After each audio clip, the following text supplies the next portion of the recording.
Someone commented my hands were burnt in a fire, leather fingers, grandma hand, stop tanning. I'm Indian, I don't tan. I've always had wrinkly hands ever since I was young. These are just my hands. Because of school and work, I do videos at 1 a.m. sometimes and have to use flash, so they do make my wrinkles a little bit more pronounced. I've always been self-conscious about it, that's why my sleeves are always up, but I love nails, so I'm going to continue. Let's make the viral baked feta pasta, but this time, let's make it with strawberries. Add a quart of strawberries to a baking dish, halved and stems removed. Drizzle liberally with olive oil, splash some white balsamic vinegar, then add some kosher salt and some fresh cracked black pepper. Then give them a good mix and arrange them cut side down around the outside of the dish to make room for the feta. Place your block of feta in the center of the strawberries, then drizzle with more extra virgin olive oil and crack some more fresh pepper on top. Then pop in a 400-degree oven for 45 minutes. When it comes out, give it a good stir. You'll notice just like the tomatoes, the strawberries released a lot of their natural juices. Those juices combined with the melted feta really help to make that luscious sauce. Next, add a huge handful of basil, give it another stir, then add your pasta of choice. I had these super cute leaf-shaped pasta made with spinach, so that's what I added. I honestly wasn't sure how this was going to turn out. I thought this could be a disaster. I knew the flavors generally went well together, but still I had no idea. But let me tell you, I served this to several people. Everybody loved it. Enjoy, guys.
That ain't the baby, that's my baby.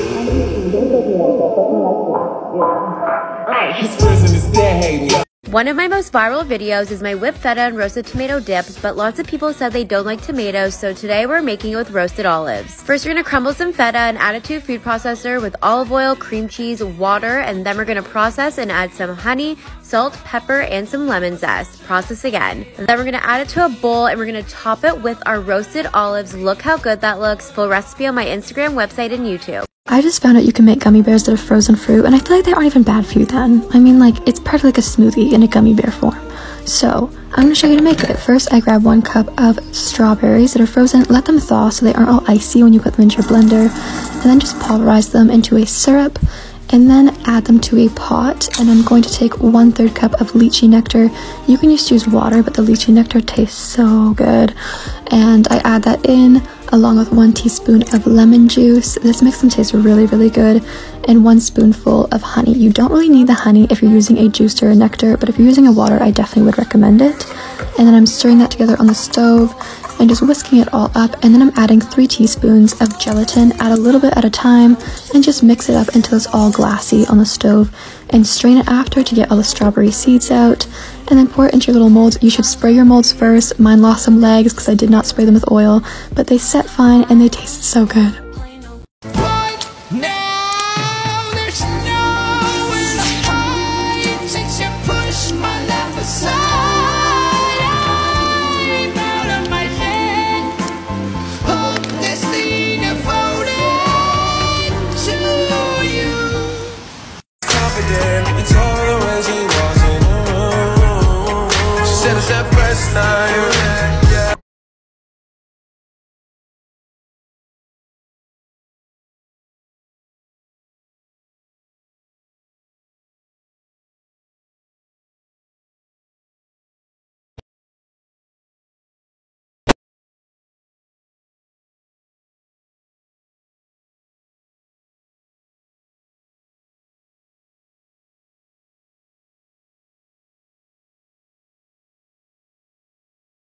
So we've brushed Dozer with this horse brush looking thingy, but we haven't brush footed. 1, This is after 3 swipes. 3,675,272. So here's the final result. I really don't know where pudding went, but I was...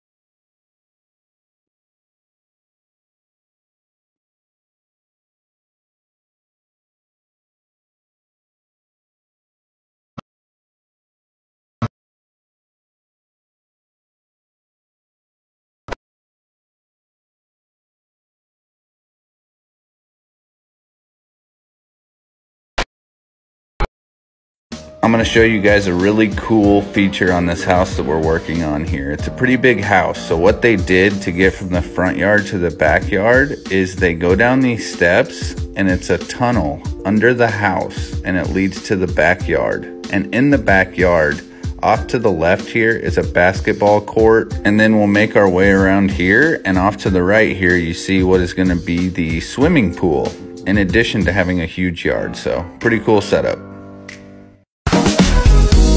We're smashing mics in karaoke bars. You're running late with half your makeup on. This method acting might pay our bills, but soon enough they'll get it from all the film.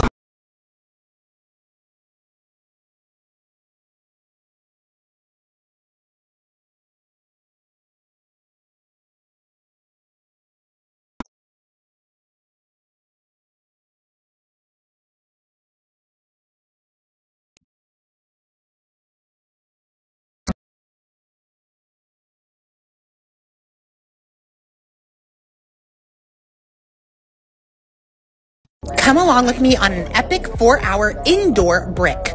A brick session is code for first we bike, then we run. Gonna be a long day in my office. Get my nutrition ready, all my goos, gels, honey stinger waffle, fresh hair, time to suit up in my work attire. Oh yeah, that was a Snickers. Okay, time to start the bike. I'm going to stick to my exact hydration and nutrition plan I would outside. 1 bottle an hour, honey stinger waffles, goos, gels, chewies. I watched Kingdom on Netflix to pass the time. That show's pretty good, actually. Honey stinger waffle halfway through. I ended up doing 62 miles in 2 hours, 40 minutes. Time to real quick transition. And it's time to run. Like a triathlon. I do bricks every Saturday. Honestly, the run was hard, really hard. 4 hours total in my Penguin.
Here are some nasty dishes I made in the last month. Olive Garden's chicken Alfredo, but even worse. Taco Bell's chicken quesadilla, but the Walmart version. Some Bang Bang shrimp. A repulsive homemade version of Raising Cane's. A homemade Crunchwrap Supreme and Chick-fil-A.